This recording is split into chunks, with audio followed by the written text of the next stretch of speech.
ओम नमो भगवते वासुदेवाय। नमस्कार दोस्तों, स्वागत है आप सभी का हमारे चैनल भक्ति ज्ञान में। दोस्तों, आज मैं आपको श्रीमद् भागवत महापुराण की कथा सुना रहा हूँ। आज हम श्रीमद् भागवत महापुराण के 10वें स्कंद के प्रथम अध्याय की कथा सुनेंगे। दोस्तों, पिछली कथा में हमने सुना था विदर्भ के वंश का वर्णन।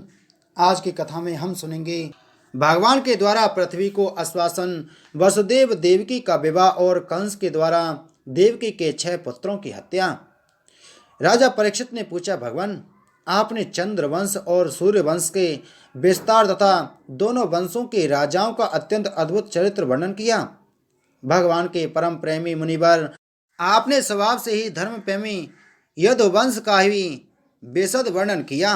अब कृपा करके उसी वंश में अपने अंश श्री बलराम जी के साथ अवतीर्ण हुए भगवान श्री कृष्ण के परम पवित्र चरित्र भी हमें सुनाइए। भगवान श्री कृष्ण समस्त प्राणियों के जीवनदाता एवं सर्वात्मा हैं। उन्होंने यदुवंश में अवतार लेकर जो जो लीलाएं की, उनका विस्तार से हम लोगों को श्रवण कराइए।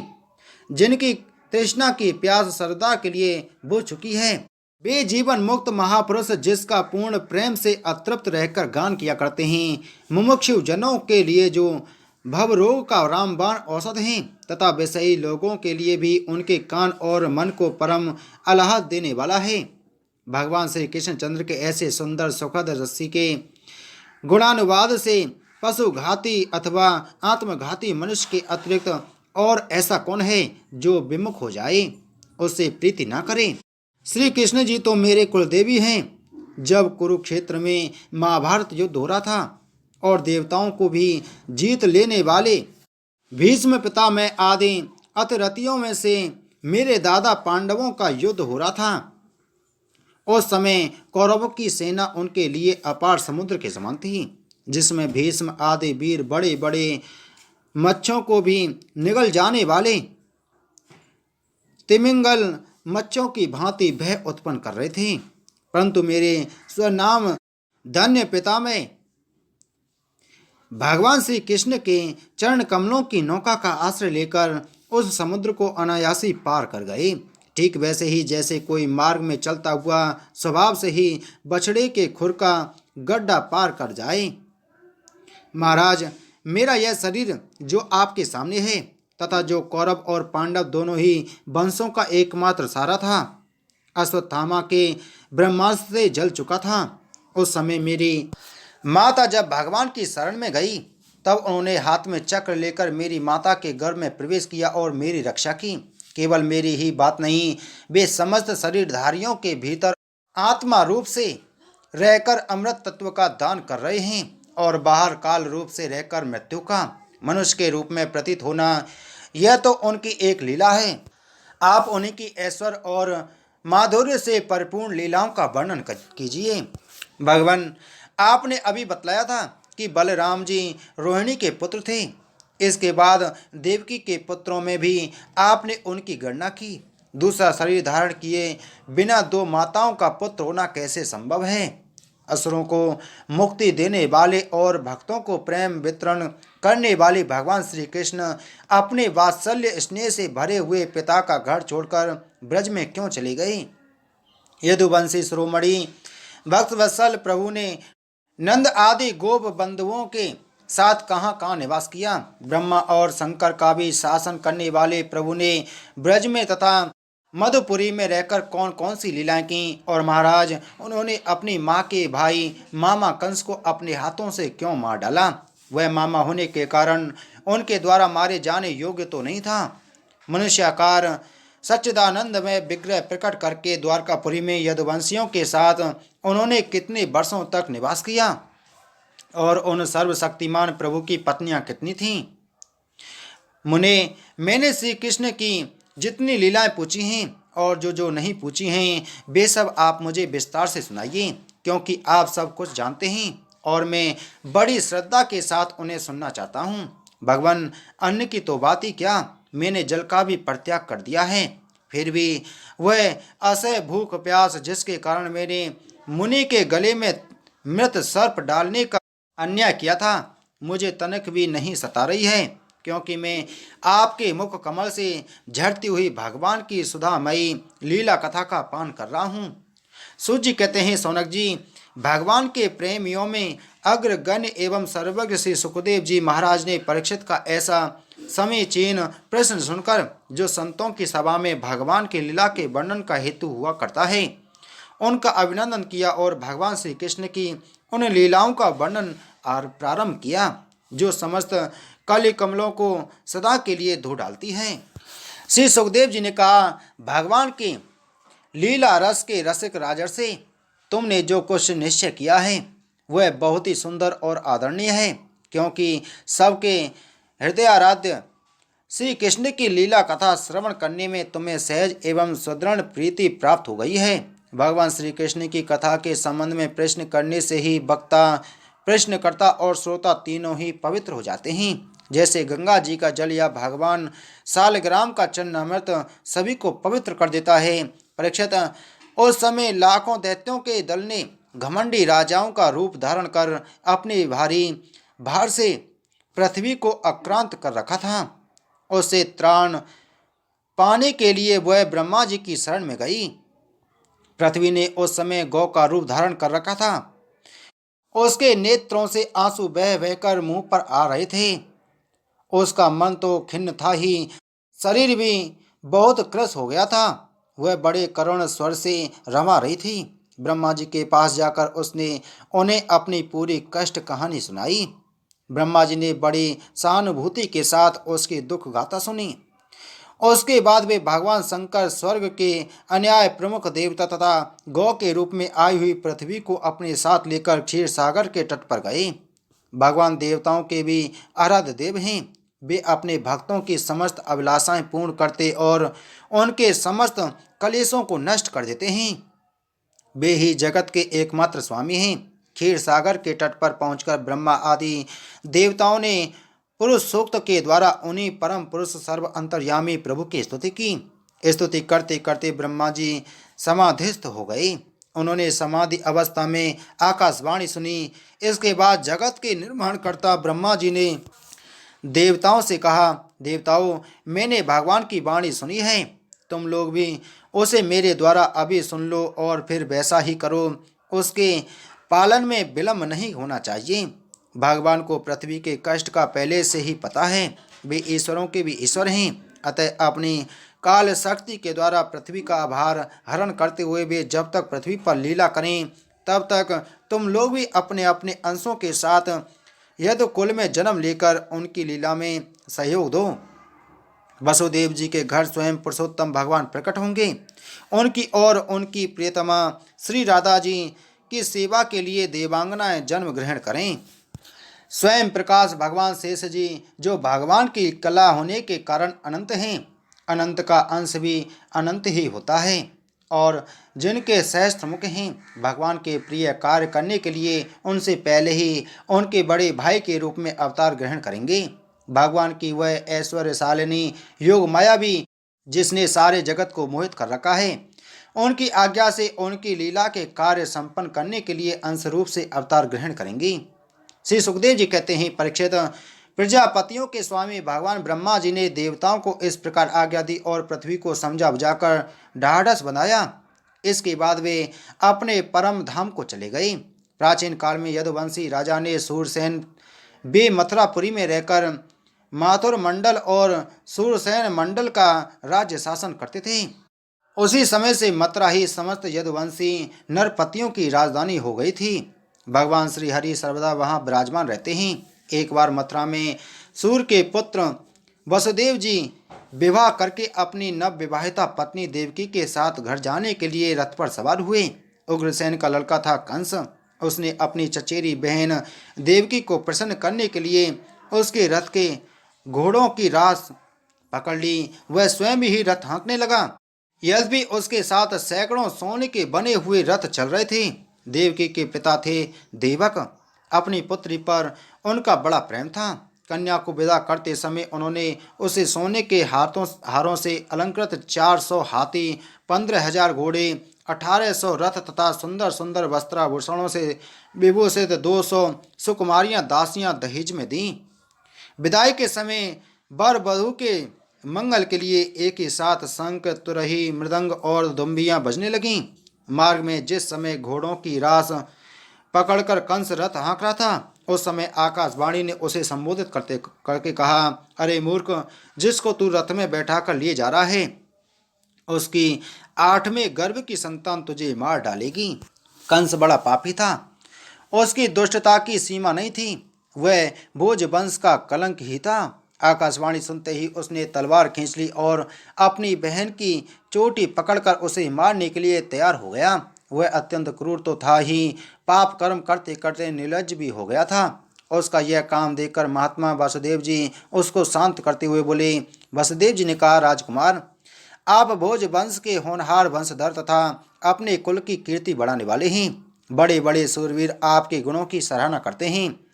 इधर यह एक तो स्त्री, दूसरे आपकी बहन और तीसरे यह विवाह का शुभ अवसर, ऐसी स्थिति में आप इसे कैसे मार सकते हैं? वीरवर, जो जन्म लेते हैं उनके शरीर के साथ ही मृत्यु भी उत्पन्न होती है। आज हो या 100 वर्षों के बाद जो प्राणी है उसकी मृत्यु होगी ही। जब शरीर का अंत हो जाता है तब जीव अपने कर्म के अनुसार दूसरे शरीर को ग्रहण करके अपने पहले शरीर को छोड़ देता है। उसे विवश होकर ऐसा करना पड़ता है जैसे चलते समय मनुष्य एक पैर जमा कर ही दूसरा पैर उठाता है, और जैसे जोक किसी अगले तिनके को पकड़ लेती है तब पहले के पकड़े हुए तिनकों को छोड़ती है, वैसे जीव भी अपने कर्म के अनुसार किसी शरीर को प्राप्त करने के बाद ही इस शरीर को छोड़ता है। जैसे कोई पुरुष जागृत अवस्था में राजा के ऐश्वर्य को देखकर और इंद्रियों के ऐश्वर्य को सुनकर उसकी अभिलाषा करने लगता है और उसका चिंतन करते करते उन्हीं बातों में घुल मिलकर एक हो जाता है तथा स्वप्न में अपने को राजा या इंद्र के रूप में अनुभव करने लगता है। साथ ही अपने दरिद्रावस्था के शरीर को भूल जाता है। कभी कभी तो जागृत अवस्था में ही मन उन बातों का चिंतन करते करते तन्मय हो जाता है और उसे स्थूल शरीर की सुधि नहीं रहती। वैसे ही जीव कर्मकृत कामना और कामनाकृत कर्म के बस होकर दूसरे शरीर को प्राप्त हो जाता है और अपने पहले शरीर को भूल जाता है। जीव का मन अनेक विकारों का पुंज है।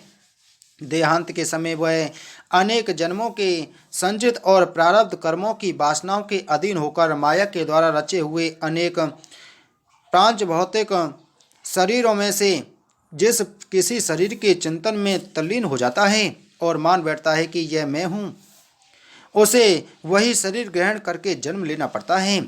जैसे सूर्य, चंद्रमा आदि चमकीली वस्तुएं जल से भरे हुए घड़ों में या तेल आदि तरल पदार्थों में प्रतिबिंबित होती हैं और हवा के झोंके से उसके जल आदि के हिलने डोलने पर भी उसमें प्रतिबिंब वस्तुएं भी चंचल जान पड़ती हैं, वैसे ही जीव अपने स्वरूप के अज्ञान द्वारा रचे हुए शरीर में राग करके उन्हें अपना आप मान बैठता है और मोहवश उनके आने जाने को अपना आना जाना मानने लगता है। इसलिए जो अपना कल्याण चाहता है उसे किसी से द्रोह नहीं करना चाहिए, क्योंकि जीव कर्म के अधीन हो गया है और जो किसी से भी द्रोह करेगा उसको हम जीवन में शत्रु से और जीवन के बाद परलोक से भयभीत होना ही पड़ेगा। कंस, यह आपकी छोटी बहन अभी बच्ची और बहुत दीन है। यह तो आपकी कन्या के समान है। इस पर अभी अभी इसका विवाह हुआ है। विवाह के मंगल चिन्ह भी इसके शरीर से नहीं उतरे हैं।